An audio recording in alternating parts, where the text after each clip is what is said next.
All right. And so now we're going to cut to Pavuvu, which was a coconut plantation prior to the war, correct? There was a coconut plantation there. But yeah, Pavuvu was picked out by Marine Corps General Staff from the air. Yeah. They didn't have boots on the ground going, hey, this is a great place to train and stage an entire Marine division. Yeah, and so they got there. Land crabs and rats is pretty much what it was known for. And rotting coconuts, yeah. But one of the things that in reading through material, and preparing my own manuscript, one of the things I've come across, they bitterly resented Pavuvu. They hated Pavuvu, and it was unsuitable for a lot of reasons. But the thing was, I think the 3rd Marine Division, after Bougainville, had gone back to Guadalcanal.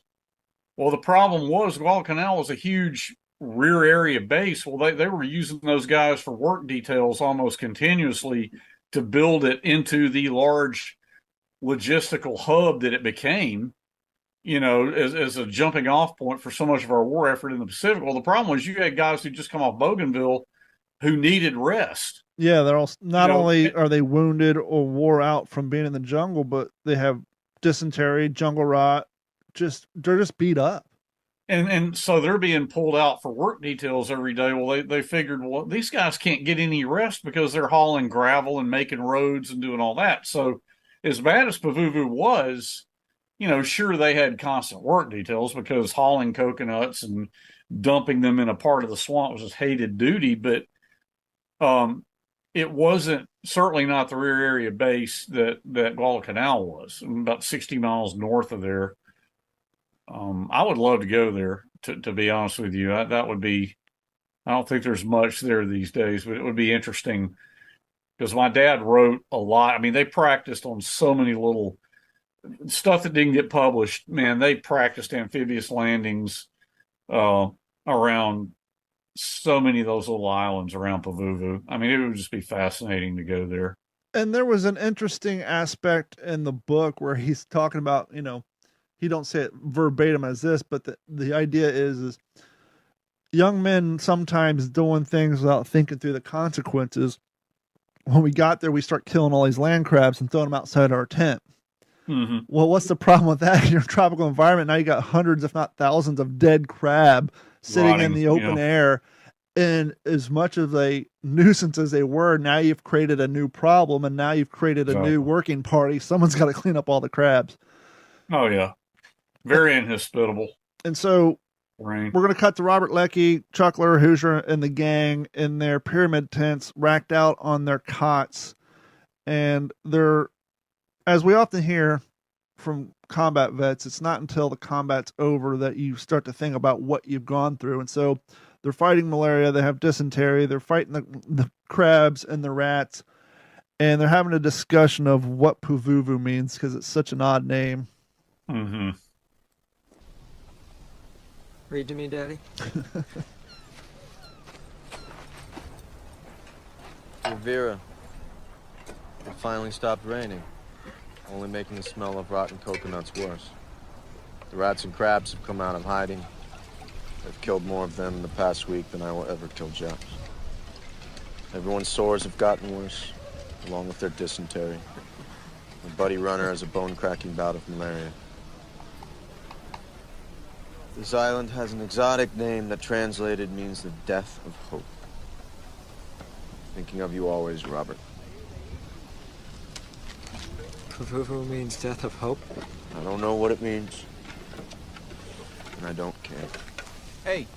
Now, Robert Leckie, his character in this movie, because we often talk about how they do a little artistic licensing to present a story, a thought, an idea that's more important than the overall character. Right. And Robert Leckie's character throughout the expanse of this series does a good job of showing how, even though he wasn't always the most optimistic person, he always kind of was a little bit of a cynic. And as the series goes by, he gets more and more forlorn. You can see the way that the war has impacted his personality and how his thoughts get to be more just, who cares? Let's kill them before they kill me. Let's get out of here and be done with it. Well, just the desolation, the loneliness. I mean, Pavuvu was that for these young guys. I mean, imagine dealing with that. You're homesick for your family and your parents, or in a lot of guys' cases, wives or girlfriends, and you don't know what's out ahead of you. Yeah. You know, I mean, in the case of guys like Lecky and Phillips, you know, they had just come off of Cape Gloucester and they had Guadalcanal before that, but you had guys coming in like, we'll see Sledge coming in here before long, and he's finally getting out to the Pacific Theater and really doesn't know what lies ahead. And of course, what lies ahead is Peleliu, which was an absolute slaughter fest, and Charnel House. If you've seen the series once or twice, go back and watch it again. But it's a fun little game I've done, and it took me 3 or 4 times watching it that I realized this. Play a game of Where's Gibson? We're going to see Gibson here. He's locked up. He's going to explain why. But as you watch the series, as later in the series, you're introduced to Gibson, and primarily you probably realize you're introduced to him, what you think is the first time in this scene. But if you go back and watch the series from the beginning, Gibson's sitting in the scene that we discussed earlier where Sid is talking to Lecky and they're reading her letters from home. Gibson's there when they're traveling across Melbourne and they have to change in their 1903 Springfields for the M1, and the guy shoots the cow from the train. That's Gibson. You don't really realize it. And you're like, all of a sudden, why are they introducing this new character? Well, no, he's been there the whole time, but you really don't realize it until you actively look for him. The reason I want to do this scene is we've discussed this so much, and this is the perfect example. If anyone has read the book, A Helmet for My Pillow, Robert Lecky tells about a situation that happened to him when he was on a work detail. They're digging slit trenches and a mortar strike comes in. And we've discussed on the show and earlier on in this video that sometimes the story is more important than who it happened to. And so when you're making a series like this, are you going to get special effects? You're going to go out and dig a trench, get a bunch of guys, spend money on recreating the scene visually? Or do you give the story to another actor, another character in a different situation and have the story be told even though it didn't happen to him? You just need a rest. That's all.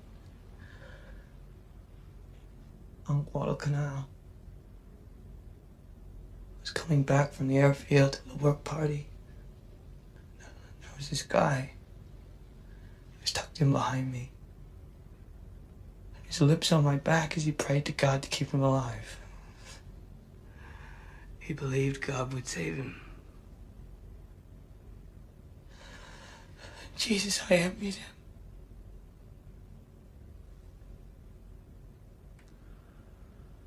Now, in both the Pacific and Band of Brothers, they chose a character to show the general audience what happens often in combat, and that is the strongest people often break. And sadly, they did it to Blythe and Band of Brothers. The reason I say sadly is because the series makes you think he died in the war, which he didn't. He actually went on and fought in Korea and Vietnam. There's a whole story there, but in this case, in the Pacific, they show Gibson throughout the scenes, and prior to this scene, there's a traumatic thing that happened that he had to do in the jungle. Right. And you start to see Gibson turn. And so they took that story of what actually happened to Lecky, where they're laying in the trench and he can feel the guy's lips praying on his back. And they put it in Gibson as just one more traumatic thing that led to him having a mental break, which resulted in him being in the psychiatric ward at the hospital. And so I just wanted to include that because we've mentioned that on our show so much that's one of those, that is the perfect example of the importance is the story, not so much who it happened to. And when each scene costs money, sometimes you got to deliver that message in the most cost-effective way possible. And what a more cost-effective way than putting the actor behind a chicken wire fence in a box and doing a fantastic performance. That actor does such a great job delivering that performance.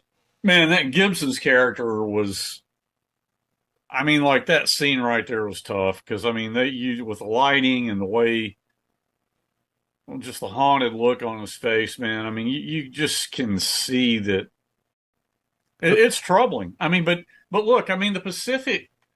Let's just step back a minute here while we kind of queue up for our next thing. If I can say so, man, the Pacific explored these types of things in a way that Band of Brothers did not. And I mean, I had this very conversation with Richard Frank, who, of course, anybody who does not even a deep dive, just starts to look beneath the surface here. Richard Frank was absolutely instrumental in this miniseries because he was one of their main advisors. And I can remember as it was being wrapped, having conversations with him and just saying, well, Rich, I love Band of Brothers. What are we going to get on the Pacific? How do you feel about it?